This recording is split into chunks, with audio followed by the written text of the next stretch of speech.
بسم الله الرحمن الرحيم لا حول ولا قوة إلا بالله العلي العظيم الحمد لله رب العالمين وصلى الله على سيدنا ونبينا أبي القاسم المصطفى محمد وعلى آله الطيبين الطاهرين لا سيما بقية الله في الأرضين عجل الله تعالى فرجه الشريف وجعلنا من أعوانه وأنصاره.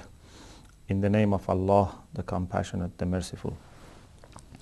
This is our 10th session, which is based on lesson 7, position of philosophy.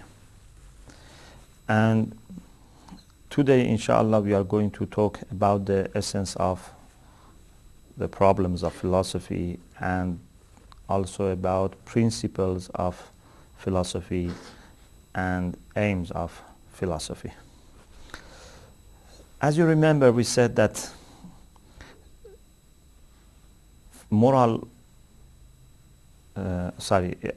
philosophical problems are all related to being qua being. In other words, philosophical problems are related to general states or qualities of being. If we want to have a full understanding, a better grasp of philosophical problems, we need to wait till we discuss each philosophical problem one by one, and then later we will have a very good understanding of the nature of philosophical problems. But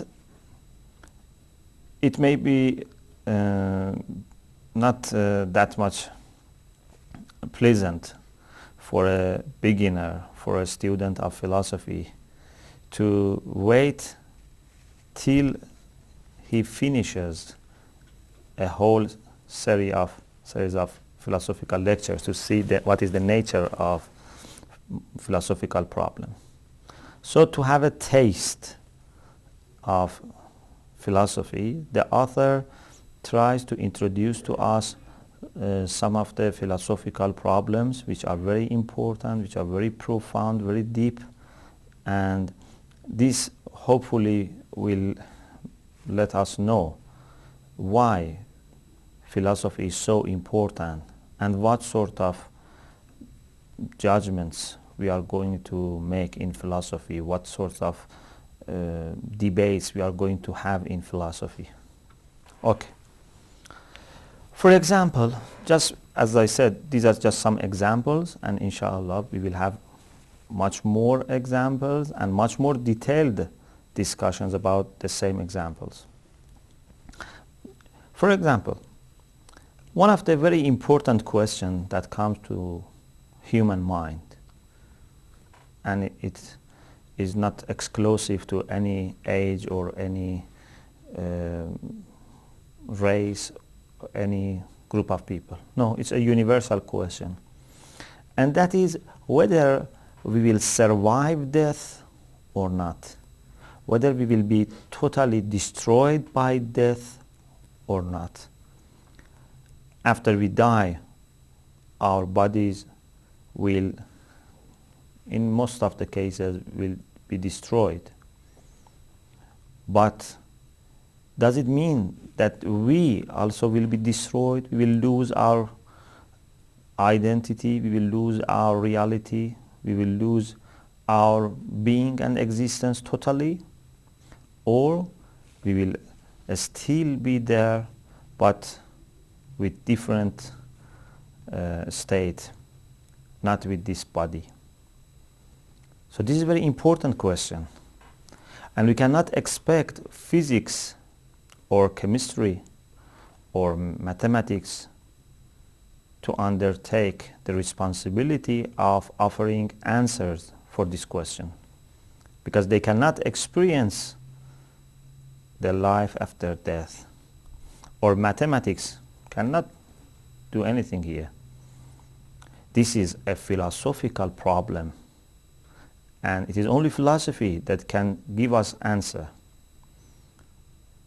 It is philosophy that can tell us that whether our reality is totally material or it is spiritual, and whether spirit admits time and space or not, whether the spirit disappears, is immortal or is mortal. All are philosophical problems. The other question, which is also very important, is human being free or determined? The issue of free will is very important issue, and this is also one of the historical questions.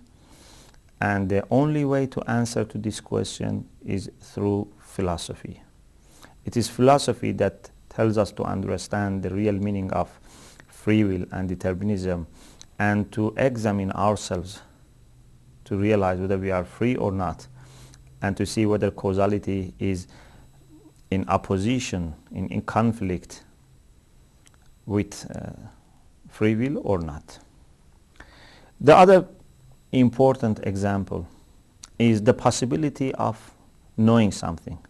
It is a very important idea. Are we able to know something or not? And how can we know something? These are fundamental questions in epistemology, theory of knowledge. And this is also, again, a philosophical issue. Or, for example, in morality, in ethics, and some also other disciplines, we are in need of defining values.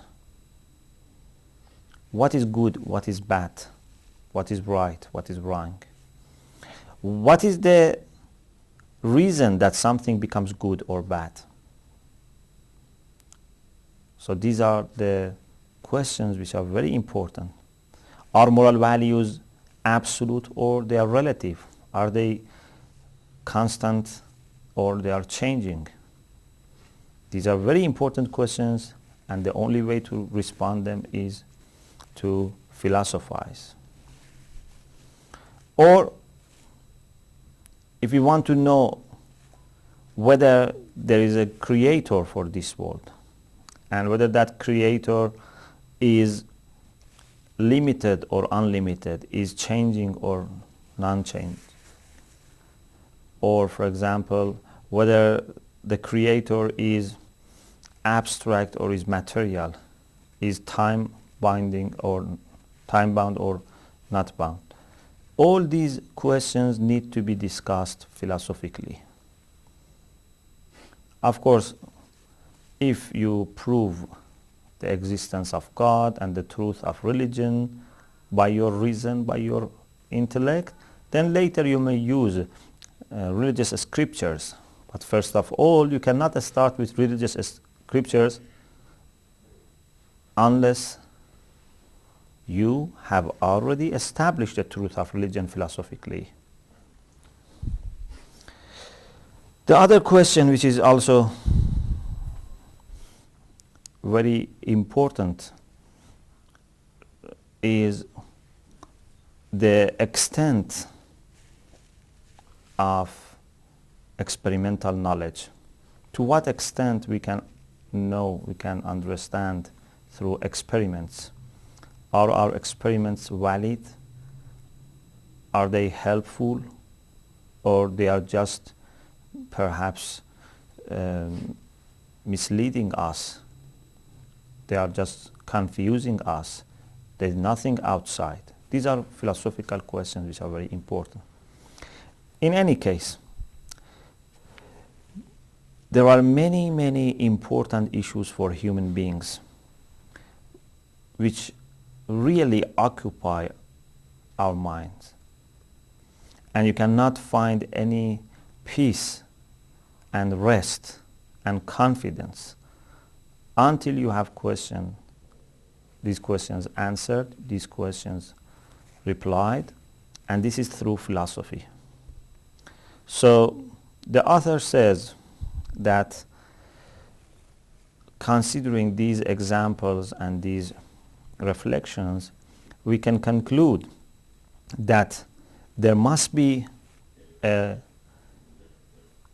knowledge, a science, a discipline, which is very general, which is very expanded, very extensive, very broad, that studies all forms of being, all sorts of existence in absolute way, not limited beings, and then helps us to understand the answers for all these questions and similar questions. And that is first philosophy, al-falsafatul ula, or metaphysics. Even philosophical disciplines such as moral philosophy, such as political philosophy, such as philosophy of law, such as theology, all depend on first philosophy or metaphysics. And it is metaphysics that help us, first of all, to understand general states of being. And then we can enter into secondary disciplines.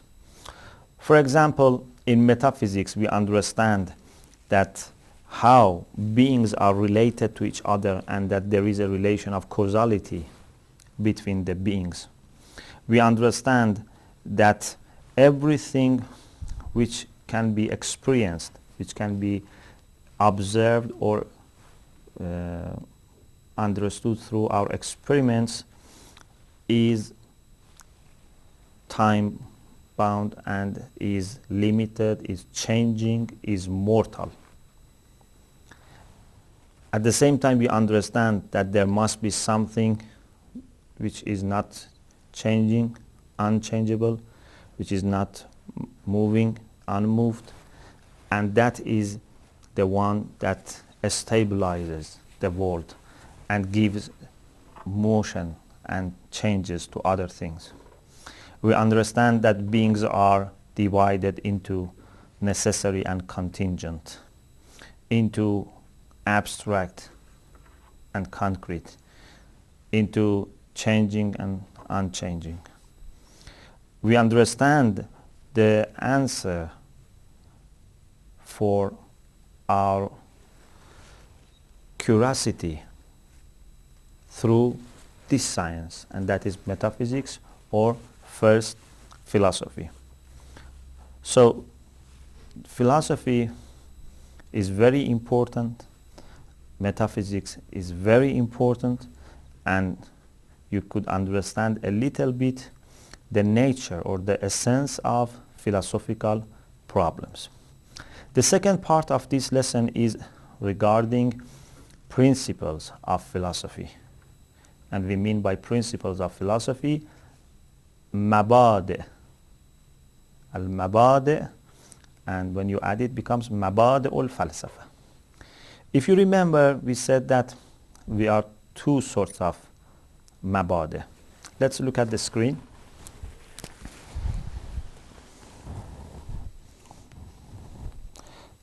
So, principles of philosophy, okay, that is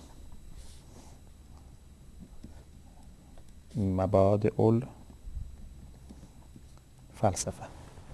We said that there are two forms of principles or mabade: conceptual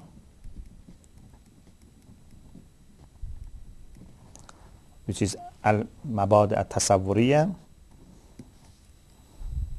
so conceptual principles, and assertive or propositional principles, al-mabade at-tasdiqiyya. Okay. Regarding conceptual principle or principles, we will see how many are there, of philosophy, the author says that the subject matter of philosophy is being. Okay? Being, qua-being. And this is self-evident. Inshallah, we will discuss this later. This is a concept which is obvious, self-evident, which is badihi. Okay? So you don't need any other discipline to help you to understand the subject matter of philosophy. So the subject matter of philosophy is self-evident and obvious, and we don't need to discuss it that much. Then you have the subject matter for the philosophical problems.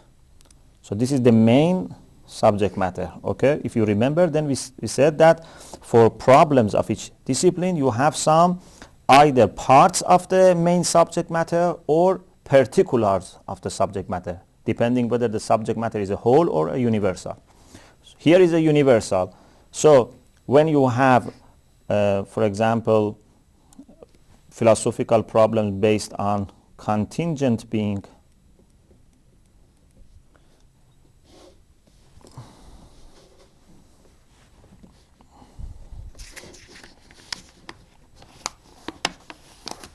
or necessary being,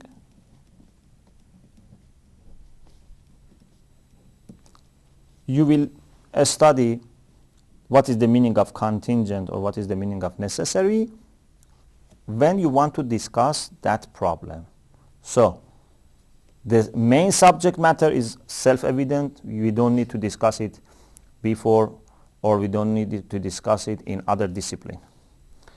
Derivative subject matters, or you could say subjects of the philosophical problems, can be discussed whenever it's needed, whenever we want to discuss that problem. Now let's see what is the situation with assertive principles. If you remember, we said other disciplines all need in their principles, especially in assertive principles, they need or metaphysics. Now let's see what is the case regarding philosophy itself. Assertive principles are first of all related to whether the subject matter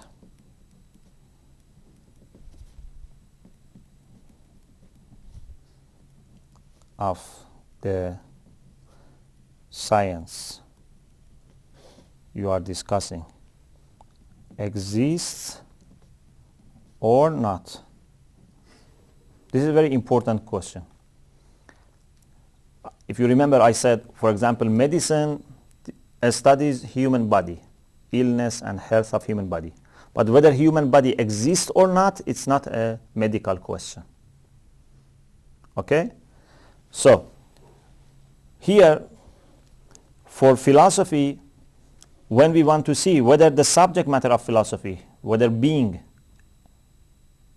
exists or not, whether being is reality or not, again the author says that this is obvious, this is self-evident.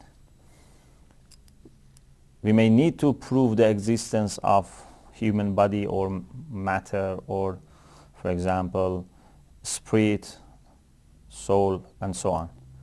But to prove that there is a reality, that there is a form of existence at least, there is something that exists, is not in need of any argument. This is obvious. And if someone makes doubt about this, he just needs to be given some help, some assistance to get rid of this problem and to help him understand that this is not an illusion. But you cannot argue with someone who denies everything and makes doubt in everything. Inshallah, we will discuss this later. So, whether the subject matter of philosophy exists when you are talking about philosophy is obvious. The second part of assertive principles is concerned with some principles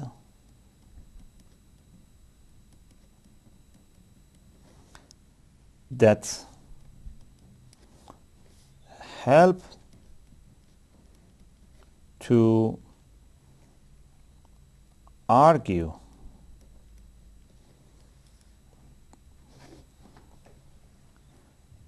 in that science.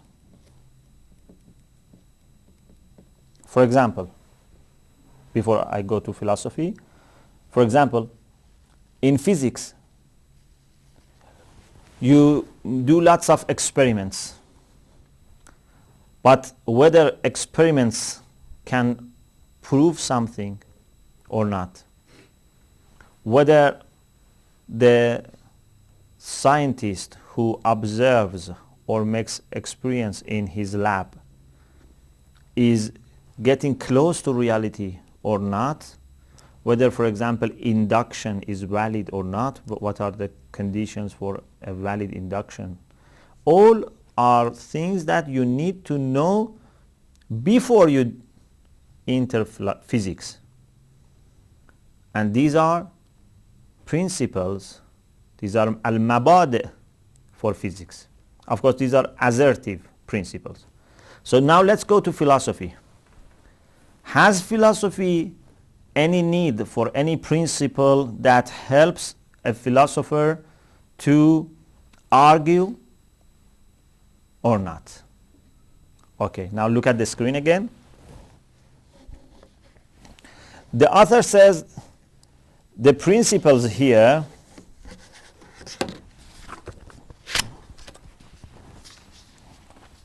okay. The author says principles here are again divided into two. Some principles for philosophy are self-evident. Self-evident principles. And we don't deny that. Like what? Like, for example, the principle of contradiction. Principle of contradiction. The principle of contradiction. Okay? We say that when you have A, it's not possible to have not A. So A and not A never can be together. Either you have A or non-A. You cannot have both, and you cannot have none of them. You must have one of them. So neither in existence nor in nothingness they can be together. Okay? So this is a principle that is called Ummul Qadaya, mother of all propositions. And of course you need this in philosophy, but this is obvious, self-evident. You don't need to prove it in another discipline. So there is no need here for philosophy to borrow from other disciplines.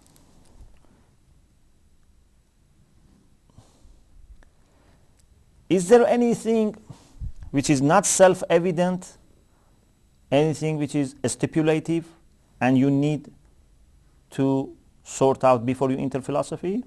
The author says nothing from experimental sciences or from mathematics. There are only two things that we need to know. We need some basic elements, basic principles of epistemology. So something from epistemology and something from logic. And these are two things that we need to learn.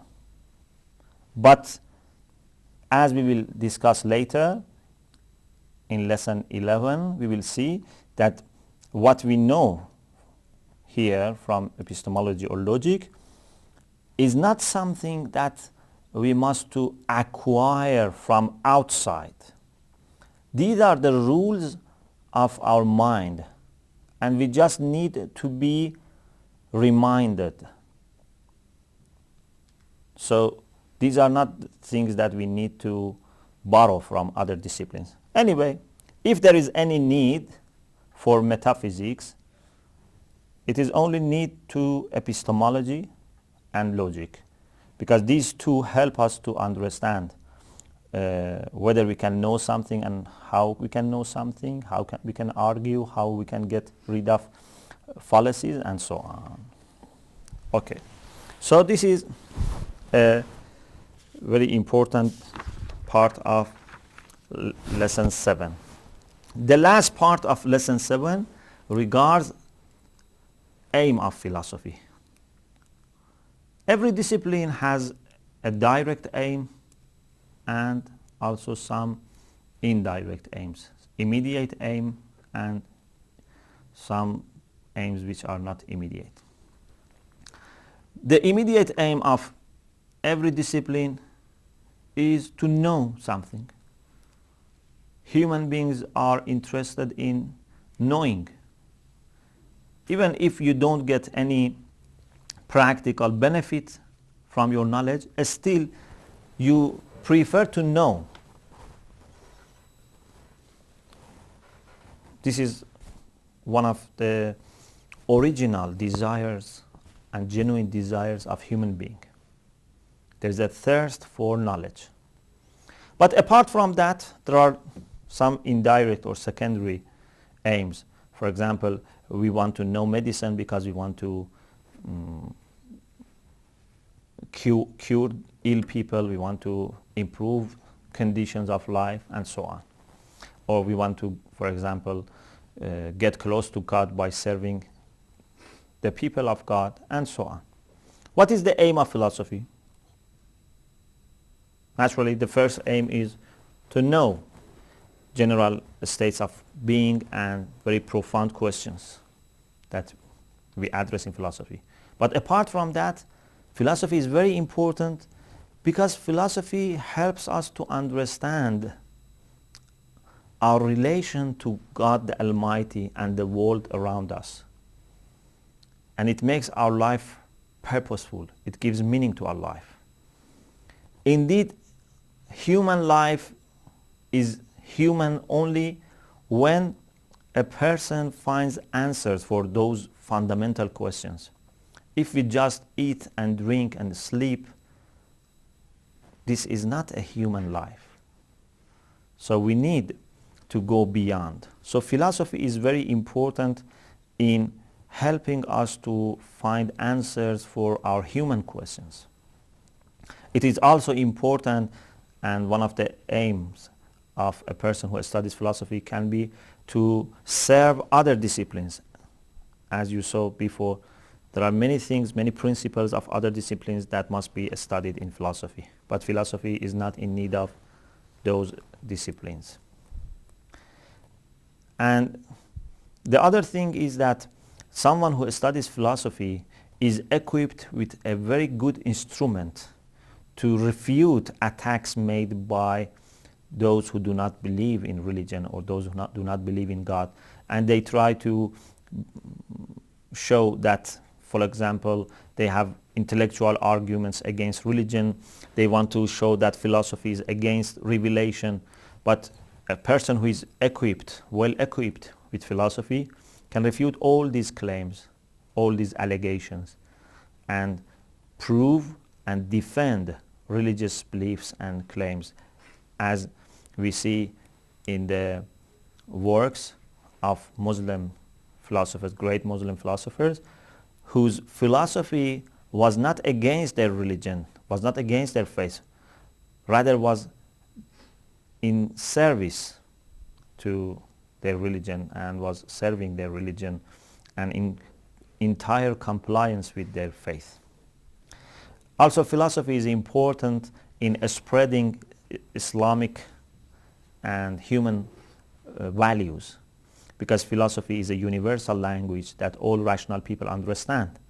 And if you can support your ideas, the values that you hold philosophically, then other people also will understand and will realize, will appreciate.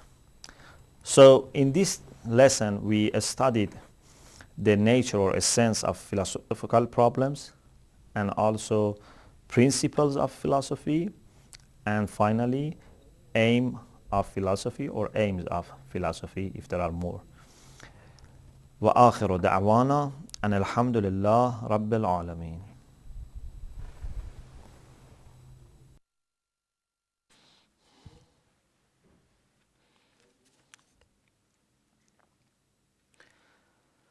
بسم الله الرحمن الرحيم. لا حول ولا قوة إلا بالله العلي العظيم. الحمد لله رب العالمين. وصلى الله على سيدنا ونبينا أبي القاسم المصطفى محمد وعلى آله الطيبين الطاهرين لا سيما بقية الله في الأرضين. In the name of Allah, the Compassionate, the Merciful. This is our 11th session, and inshallah we are going to discuss the 8th lesson of the book Philosophical Instructions. The title of this lesson is The Method of Philosophical Inquiry. So we want to get familiar with the method of philosophical inquiry in contrast to the experimental method. The author begins with a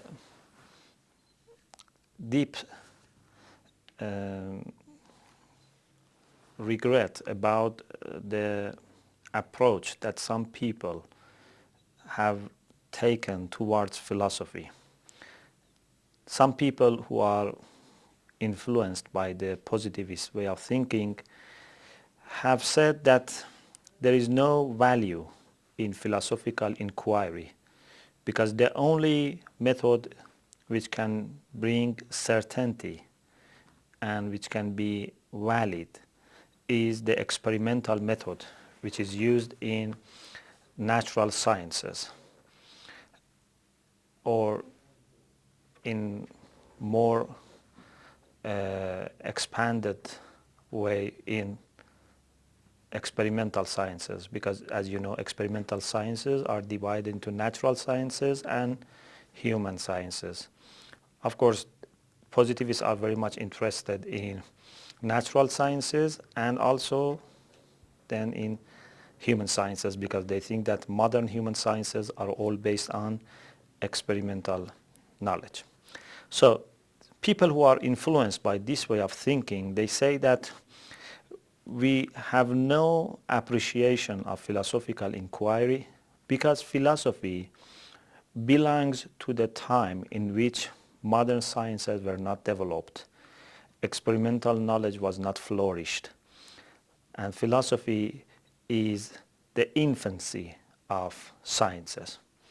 And now that we have the fortune of having modern sciences, experimental knowledges, so we don't need anymore to inquire in the way that philosophers teach us.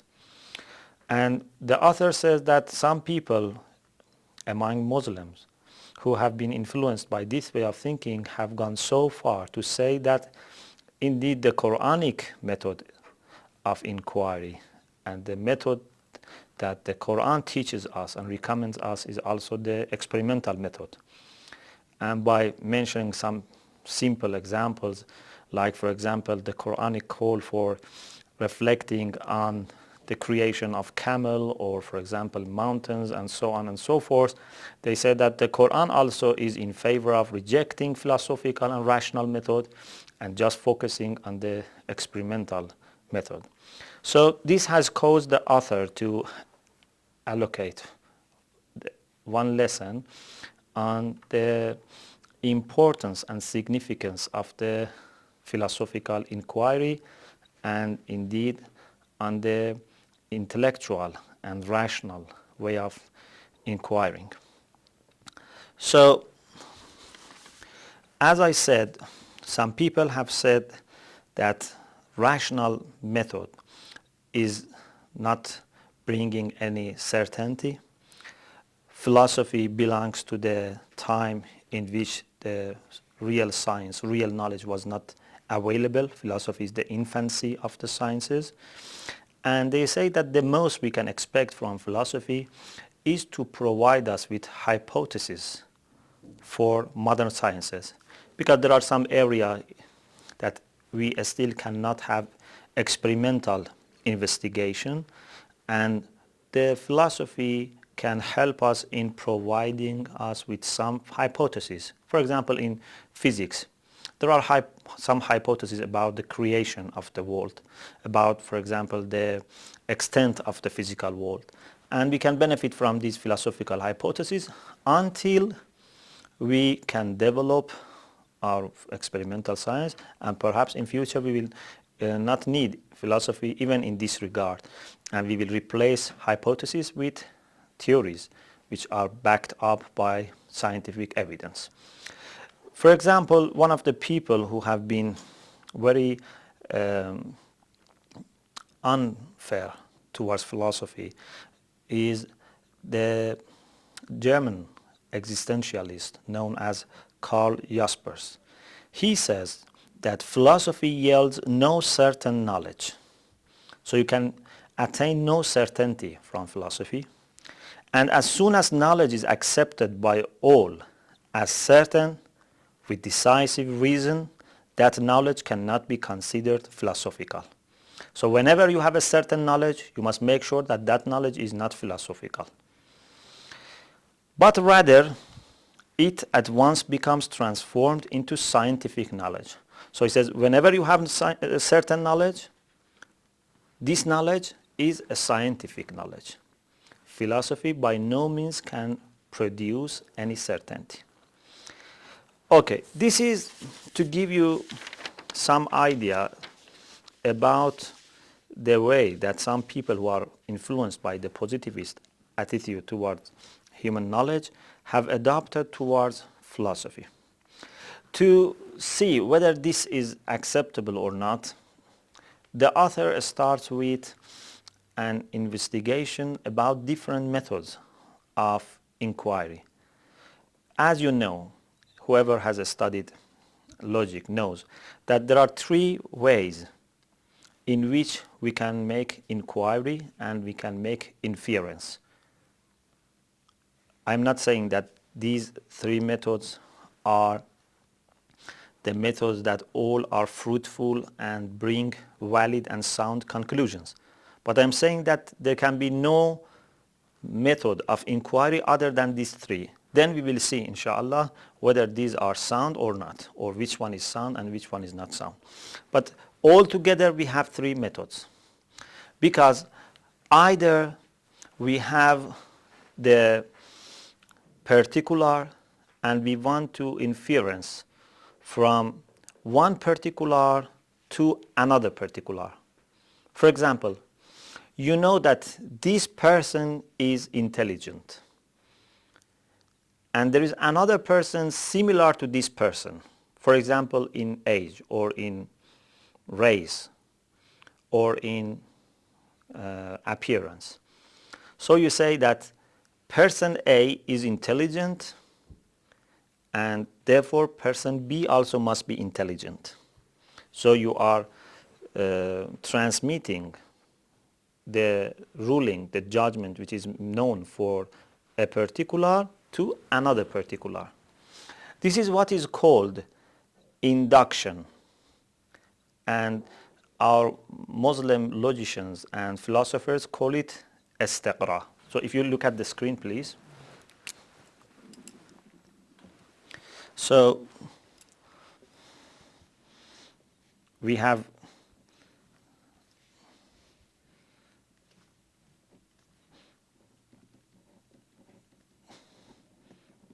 different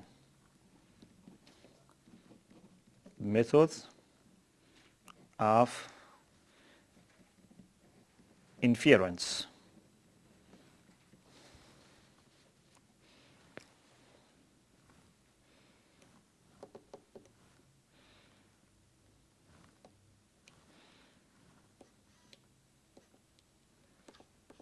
Okay.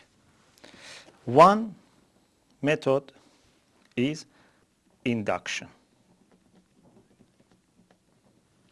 Please try also to remember the term which is known to Muslim philosophers and logicians, because in future whenever you study a textbook in Arabic, you will need that.